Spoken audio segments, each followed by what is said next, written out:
नमस्कार दर्शकों, आवाज इंडिया में आपका स्वागत है। महाराष्ट्र में विधानसभा चुनाव की सरगर्मी के बीच बीजेपी नेता और विदेश मंत्री एस जयशंकर महाराष्ट्र दौरे के तहत मुंबई पहुंचे। मुंबई में बीजेपी द्वारा आयोजित प्रेस कॉन्फ्रेंस में महाराष्ट्र चुनाव को लेकर डबल इंजन सरकार की बात दोहराई। विदेश मंत्री ने कहा कि राज्य में ऐसी सरकार की जरूरत है जिसके विचार केंद्र सरकार से मिलते हों। विदेश मंत्री एस जयशंकर ने भारत चीन सीमा विवाद, बॉर्डर के जरिए घुसपैठ, महाराष्ट्र का विकास और आतंकवाद, ईरान इजराइल जंग पर मोदी सरकार की निगाह सहित कई मुद्दों की बात की। ये जो बॉर्डर सिक्योरिटी जो है, ये बॉर्डर सिक्योरिटी पे जो पहले की सोच जो थी कि हमें जो है, हम डेमोक्रेसी हैं, हमें बॉर्डर को वैसे ही छोड़ना चाहिए, जो आए वो आए, वो जमाना बंद हो गया। वो 14 में बंद हो गया था और हम जो है बॉर्डर को वहां जितना हमें टाइट करना है हम जरूर टाइट करें, इसमें कोई दो राय नहीं। ये तो डिसएंगेजमेंट का विषय है, डिसएंगेजमेंट और पेट्रोलिंग का विषय है, जिसका मतलब था कि हमारी सेनाएं जो है एक दूसरे के बहुत नजदीक आ गई थी और इसमें इसका खतरा होता है। तो लोग जो हैं वो अपने कैंप में वापस गए हैं और जहां पहले पेट्रोलिंग की जो स्थिति जो थी देपसांग और देमचौक में, वो अब वही स्थिति हमारी अपेक्षा है कि वो वापस आएगा।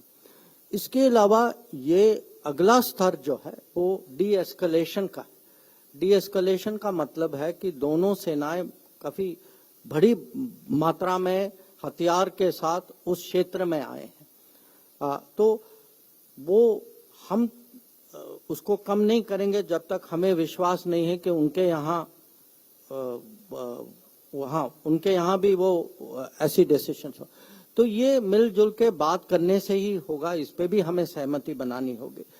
तो अभी जो मैं कहूंगा, हम डिसएंगेजमेंट को इसका कंप्लीशन ये पहला चरण है। इसके बाद डी एस्केलेशन की बात करेंगे और उसके बाद सीमा को कैसे मैनेज करें, क्योंकि पेट्रोलिंग बाद में पेट्रोलिंग होगी, उसको भी उसकी अपनी प्रक्रिया होती है, अपने रूल्स होते हैं।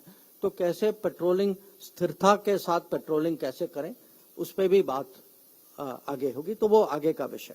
एक किस्म से देश के लिए और मैं कहूंगा दुनिया के लिए ये एक काउंटर टेररिज्म का सिंबल है ये शहर।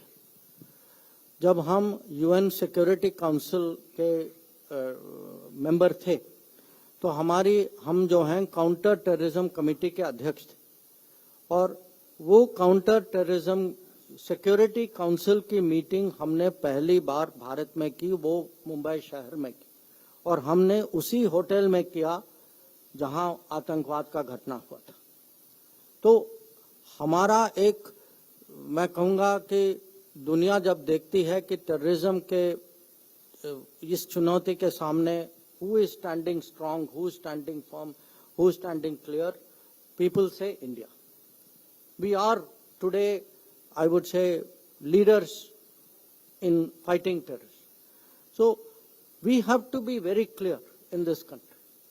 जब हम कहते हैं we say zero tolerance of terrorism, that if somebody does something, there will be a response. We should not have a repeat of what happened in Mumbai, that there was an attack on the city and there was no response. That is not good for us. It is not good for the world. So we are very clear on this, and we also have to expose. It cannot be that daytime you are doing business, nighttime you are terrorists, and I have to pretend everything is okay. This India will not accept it. This is what has changed 10 years ago.